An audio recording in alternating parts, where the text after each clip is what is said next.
Ja, liebe Freunde, herzlich willkommen zurück zu unserem Herzenstore öffnen Podcast mit euch, mit mir und dir, liebe Biene. Hallo, liebe Benny. Heute sprechen wir über das Thema Fülle. Und meine erste Frage an dich, du kennst dich mit dem Thema sehr gut aus. Wieso tun sich so viele Menschen so schwer, Fülle in ihrem Leben zu manifestieren? Also jetzt im Allgemeinen sprichst du jetzt von finanzieller Fülle? Ja? Also weil Fülle bedeutet ja nicht nur Geld. Ganz genau. Fülle bedeutet auch Liebe, Fülle an Energien, Fülle an Geborgenheit, Fülle an Vertrauen. Ja. Ja? Aber bleiben wir, ich glaube, dass das, was die meisten Menschen interessiert, ist natürlich, wie generiert man Fülle? Warum tun sich Menschen so schwer? Und ich glaube, das liegt vor allem daran, dass Fülle so bewertet wird. Dass einfach Geld etwas ist, was so sehr in unserer Gesellschaft bewertet wird. Also da gibt es ja Aussagen, die will ich gar nicht in den Mund nehmen, aber Geld, weißt du? Mhm. Ja? Oder besser, wie heißt das Sprichwort? Geld verdirbt den Charakter. Geld verdirbt den Charakter, lieber gesund und arm als reich und krank und so weiter. Es gibt eine Fülle an Bewertungen und ich glaube, es liegt viel daran. Also ich kann jetzt sagen, da will ich jetzt gar nicht so nahe drauf eingehen, aber nochmal vorweg, mir ja in den ersten Jahren immer nachgesagt wurde, ich mache das nur wegen dem Geld und so. Das stimmt natürlich nicht, das ist völliger Quatsch. Aber ich generiere natürlich Fülle, das kann sich jeder Mensch denken. Ich habe so viele Kunden auf der ganzen Welt, natürlich, klar. Aber ich habe auch keine Bewertung auf Geld oder eher andersrum eine gute Bewertung. Also ich weiß, dass Energie lebendig ist und nur dort hinkommt, wo sie gemocht und anerkannt und gewollt wird. Und Fülle ist auch nichts anderes als eine Energie, die man anzieht oder sie abblockt. Und ich glaube, dass viele Menschen auch unbewusst diese Energie abblocken, weil sie eben das schon so oft in ihrem Leben gehört haben. Mhm. Geld verdirbt den Charakter oder und was es da halt alles so Unzähliges gibt.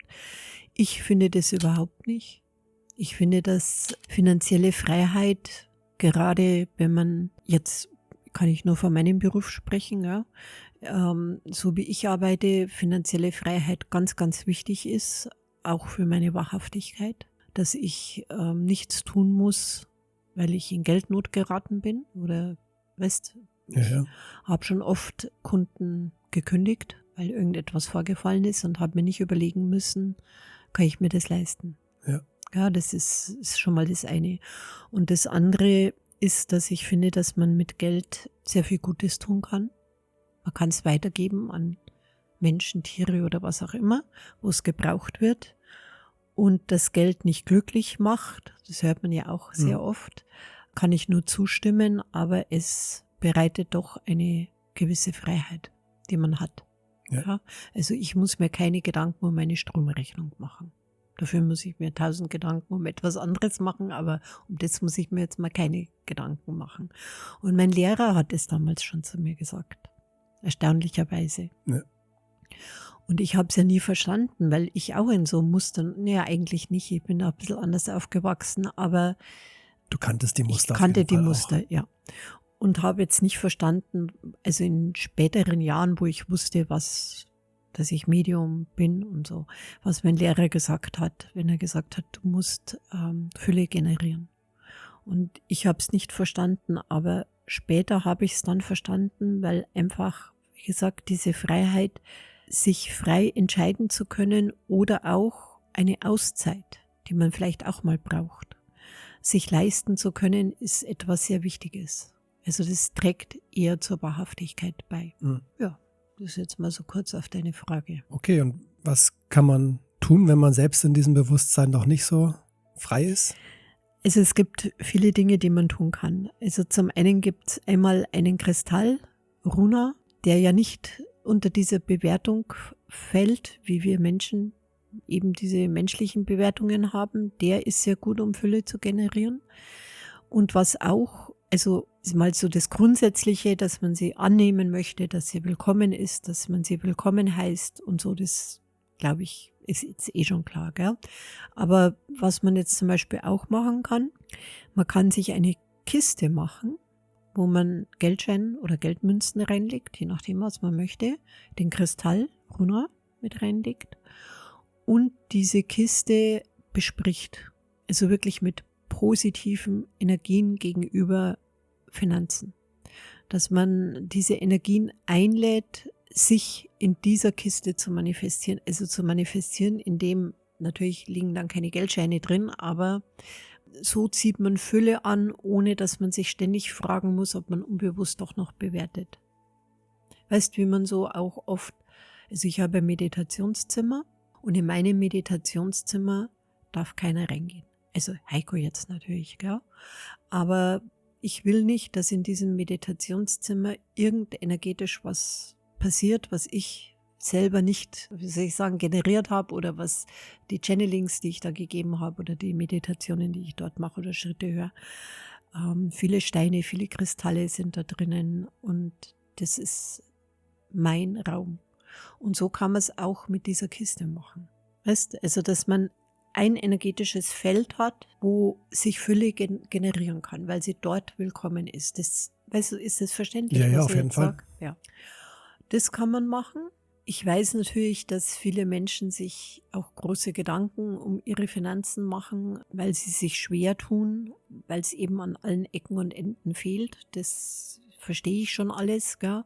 Aber wenn man jetzt über so ein Thema wie Fülle spricht, kann ich das nicht immer dazu sagen. Also deswegen sage ich es einmal.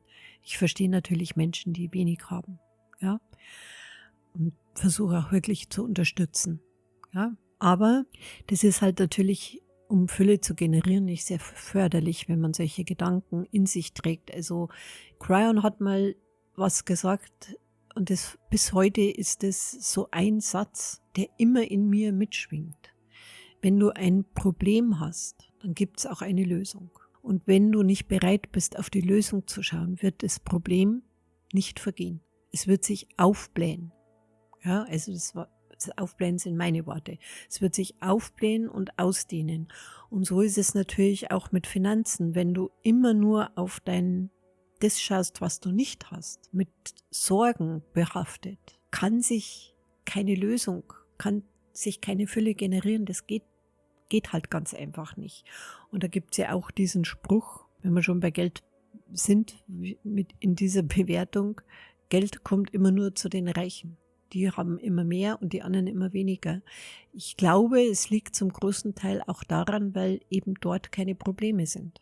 Weißt du, wie ich meine? Ich meine, es ist natürlich schwierig, jetzt beim Podcast nicht verurteilt zu werden, ja, wenn man so spricht, weil mir schon klar, wie die heutige Welt ist. Aber um zu unterstützen und wirklich helfen zu wollen, muss ich das so ausdrücken, damit man versteht, dass man etwas loslassen muss, um in die Lösung, also auf die andere Seite zu treten. Das ist etwas sehr, sehr Wichtiges.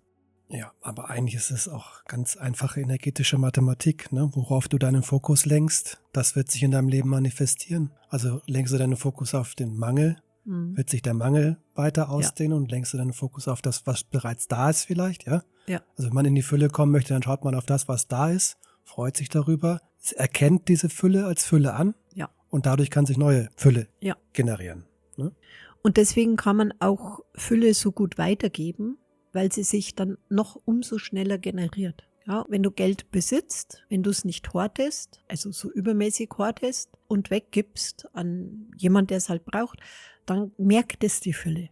Ich weiß nicht, wie ich das erklären soll. Also die Energie weiß das und kommt nach. Also sie kommt immer wieder nach, immer wieder nach, immer wieder nach. Also man braucht auch nicht irgendwie Angst haben, wenn man Geld weitergibt, das dann irgendwann ausgeht. Braucht man eigentlich in der Regel nicht haben. Ja, vielleicht fängt man noch für diejenigen, für denen das noch ein bisschen schwerfällt, mit kleineren Dingen einfach im Leben an, oder? Es könnte ja zum Beispiel sein, dass man Kaffee trinken geht oder so und man gibt ja gerne etwas Trinkgeld und sagt, okay, jetzt müsste ich hier für den Kaffee 3 Euro, um aufzurunden, Trinkgeld geben und einfach mal zu sagen, das war es mir wert. Ja. Und gar nicht so viel darüber nachzudenken. Genau so. Also so ist es ja bei allen energetischen wichtigen Dingen, die jetzt im Positiven, wie mit der Liebe. Ja, umso mehr Liebe du gibst, umso mehr wird sie sich in dir ausdehnen. Also nicht nur der sie bekommt, sondern auch in dir selber. Umso mehr du eine Fülle an Vertrauen in dir aufbaust, umso mehr Vertrauen dehnt sich in dir aus. Das ist etwas, wie du schon sagst, das ist eigentlich ein Grundkurs, gell? Das ist, und warum soll es jetzt bei der Energie der Fülle anders sein? Und die geistige Welt jetzt oder wie auch immer hat ja sowieso gar keine Bewertung auf Fülle. Also so wie wir jetzt im menschlichen Dualität mit Miete zahlen und das. Letztens habe ich dir schon mal erzählt, ein lustiges Video angeschaut über Fülle manifestieren und da hat dann die Dame gesagt, es wäre gut, der finanziellen Fülle einen Namen zu geben. Findest du das auch gut? Finde ich gut, ja. Sie hat gemeint, gib einen lustigen Namen, der nicht so schwer ist. Ne? Finde ich gut. Ist eine gute Idee. Also ich finde jetzt natürlich auch den Kristall Runa schön. Runa ist ja auch ein schöner Name. Dann generiert man schon mit den Namen die Fülle. Aber an sich finde ich auch eine sehr gute Idee. Ja. Das könnte man auch, so eine kluge Frau, könnte man auch bei jedem anderen Problem machen. Dass wenn man ein Problem hat, dass man zum Beispiel das auch einen Namen gibt, der etwas Niedliches vielleicht hat, dann ist das Problem gleich nicht mehr so schlimm. Wie der freche Fritz oder so, ne? Der freche Fritz, genau. Der freche Fritz ist wieder da. Also nichts gegen Fritz, gell? Nein. Ja. Und was ich mal erlebt habe auch, es war noch beim Festival, es ist schon ganz, ganz lange her. Da ist, glaube ich, gerade der Kristall Runa rausgekommen und irgendwie kam eine Frau zu mir und hat mir erzählt, dass sie den Kristall auf ihre EC-Karte legt. Und ich weiß jetzt nicht warum, aber ich habe zu ihr gesagt, da muss aber auch ein Plus drauf sein. Und da war aber Minus. Das sollst du natürlich nicht machen, ja. Also du sollst den Kristall Runa nicht auf ein Defizit legen, weil das nährt sich dann auch. Ja. Ist auch wichtig. Ich glaube, was wir auch noch unbedingt klar machen müssen, ich meine, letztendlich geht doch die größte Kraft aus der mentalen Ebene heraus. Wenn sich jemand nicht wirklich jeden Tag hinsetzt und dieses Positive dem Geld zum Beispiel gegenüber im Bewusstsein hat, wie soll sich das dann in deinem Leben manifestieren? Ja, Also absolut. Ich sage ja, Fülle ist so viel mehr als wie Finanzen. Ja, das trifft auf jeden anderen Bereich auch zu und den Kristall Runa kann man auch wirklich für jeden anderen Bereich nutzen.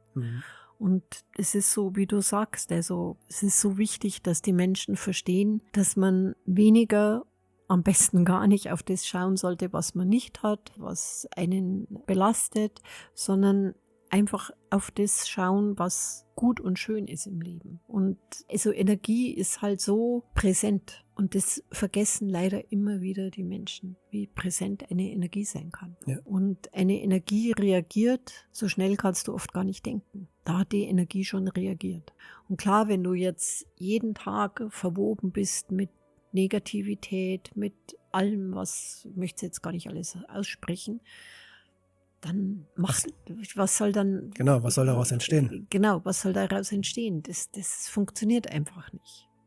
Und ich glaube, für alle, die den Podcast hören, ist mal das Allerwichtigste, das Allerwichtigste ist, diese Bewertungen abzulegen, was Geld betrifft. Ja, genau, da kann man sich ja wirklich auch mal ein bisschen Zeit für nehmen. Mal die Augen schließen und wirklich mal reinschauen, was sind denn meine Bewertungen auf Geld? Genau, absolut.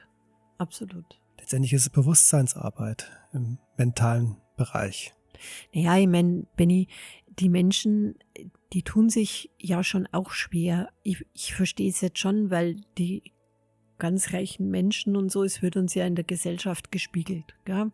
Ein reicher Mensch wohnt in einer Villa, ein weniger reicher Mensch oder ein armer Mensch wohnt vielleicht auf der Straße. In den teuren Geschäften dürfen nur Menschen rein, die auch tatsächlich nach Geld ausschauen. Weißt du, wie ich meine? Also die Gesellschaft spiegelt es ja schon wieder. Und es ist einfach wichtig, dass man bei sich ist, dass man etwas findet, wo man sagt, was will ich eigentlich für mich? Ja, also ich will finanzielle Sicherheit haben, ausreichend, ohne dass ich mir irgendwelche Gedanken machen muss, und dann kann ich noch viel Gutes tun. Aber das Geld jetzt das Wichtigste in einem Leben ist, das kann es ja nicht sein. Aber die Gesellschaft versucht uns das schon so ein bisschen zu spiegeln, ja. Klar. Leider. Also ich kenne Länder, ich sage jetzt nicht wo, aber ich nehme ja immer 3 Monate meine Auszeit und ich sage bewusst nicht wo, ja. Aber ich kann sagen, dass in diesem Land Reichtum überhaupt nichts bedeutet, Reichtum in finanzieller Hinsicht. Also du kannst dort, wo ich die Monate verbringe, keinen einzigen Menschen könntest du dort mit Geld beeindrucken. Da beeindruckst du mit etwas anderes, aber nicht mit Geld. Mhm. Also aber bei uns jetzt hier, ja, oder in Amerika oder wie auch immer, da sieht man das schon so, dass das den Menschen schon so auch, und dann, wenn man halt selber in der Lage ist, ich weiß ja auch noch von früher, ja, ich wusste auch nicht, wie ich meine Miete zahlen sollte am Anfang und es dann alles so war, haben wir ja schon einen Podcast drüber gemacht. Aber für mich war immer klar, dass ich was brauche, was mich absichert, also absichert in Anführungsstriche, dass ich ein Auskommen habe. Aber natürlich muss ich jetzt nicht irgendwie in einer Villa wohnen. Also das brauche ich jetzt persönlich nicht. Aber was auch sein darf. Ne? Was, natürlich, wenn jemand, warum denn auch nicht? Ja, eben. Ja, warum auch nicht? Also ich schaue mir auch gern wunderschöne Häuser an, wenn ich spazieren gehe und ich sehe schöne Häuser, schaue ich mir auch gerne an. Ich glaube, wir müssen ja natürlich unterscheiden, Mensch, wir sind ja Menschen und auch wahrscheinlich alle, die hier zuhören, die ja schon ein bewusstes Leben führen, ein spirituelles Leben führen. Da ist ja natürlich das Materielle erstmal nebensächlich. Und wenn ein solcher Mensch sich die Fülle manifestieren möchte im Leben mit einer Villa und vielleicht auch schönen Autos, was ja in Ordnung ist, oder Ja, mit absolut. Schmuck, dann ist das doch völlig in Ordnung, weil man hat ja immer noch etwas, das macht einem ja nicht letztendlich aus. Es gibt Nein. etwas, was noch viel Nein. tiefer in einem ist. Ne? Ja, absolut. Eben. Absolut. Also manifestiert euch ganze Länder und Ja, man muss ja auch immer groß manifestieren. Ja. Das haben wir ja auch schon mal. Also ich weiß nicht, ob es in einem Podcast war, aber ich sage es halt öfters bei den Abenden oder beim Festival mal. Die Visionen oder das Manifestieren muss ganz, ganz groß sein, um dass das Kleine davon übrig bleibt. Mhm. Ja, das ist auch wichtig. Also in große Träume haben, große Visionen haben, sich große Fülle wünschen. Und dann wirst du auch etwas generieren. Es kann gar nicht anders sein. Ja. Würdest du tatsächlich sagen, Fülle wünschen oder Fülle als gegeben annehmen? Das ist ja eigentlich mehr als das, ne? Als das Wünschen. Da wünscht man sich ja im Prinzip den Wunsch. Genau. Also da habe ich viel dazugelernt. Früher noch, also in meinen Anfängen, noch mit meinem Lehrer, der hat schon damals immer zu mir gesagt, also wenn du etwas beim Universum bestellst, das kannst du manifestieren. Manifestieren war ein großes Thema bei meinem Lehrer. Du kannst manifestieren, aber du musst dieses Bewusstsein in dir tragen, dass du in dem Augenblick es schon hast, auch wenn es noch nicht da ist. Weil wenn du anfängst zu sagen, ich wünsche mir, dann tut das Universum sozusagen dir diesen Wunsch erfüllen, zu wünschen oder zu hoffen. Dann wird die Hoffnung genährt oder der Wunsch wird genährt. Aber das eigentliche Ergebnis wirst du dann nicht bekommen. Und deswegen ist es schon wichtig, es dankbar anzunehmen, wenn man es manifestiert hat. Und am besten wäre es noch, es dann einfach auch wieder auf die Seite zu legen.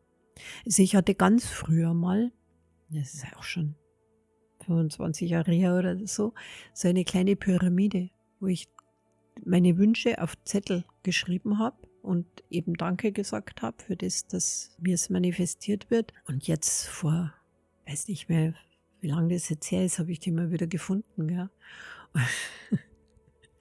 Und habe mir die ganzen Zettel angeschaut, die da drin gelegen sind. Und ich muss schon ein bisschen lachen, aber es ist mir alles erfüllt worden. Ja. Also das geht natürlich schon, es gibt schon so bestimmte Strategien. Wenn das Universum und die Energien, die folgen ja einem bestimmten Rhythmus. Die haben so eine Wechselbeziehung, Ursache und Wirkung. Und da können noch so viele Meister, also jetzt mal so erklären, wie irgendetwas ist. Eins können sie nicht irgendwie unterm Tisch fallen lassen, die Ursache und die Wirkung. Und das kannst du weder schönreden noch anders hinreden. Das ist das Prinzip des Universums, der Energien. Und Ursache und Wirkung ist halt nun mal eine Energie, wird generiert, wenn sie kommt dorthin, wo sie willkommen ist, wo sie manifestiert wird. Dann, also wo sie willkommen wird sie sich auch manifestieren. Ja, also Gedanken der Fülle ziehen weitere Fülle an. Gedanken des Mangels ziehen weiteren Mangel an. Wunderschön. Auch wieder ein Thema, über das man lange sprechen könnte. Vielen Dank aber für heute, Biene. Ich glaube, wir beenden den Podcast mal. Und beantworten auch bald mal wieder Fragen, wenn die Leute Fragen stellen. Genau, wenn genug da sind, dass es reicht für einen Podcast, dann schreibe ich sie raus. So machen wir das, Cool. Dankeschön. Bis zum nächsten Mal. Bis zum nächsten Mal, Benni.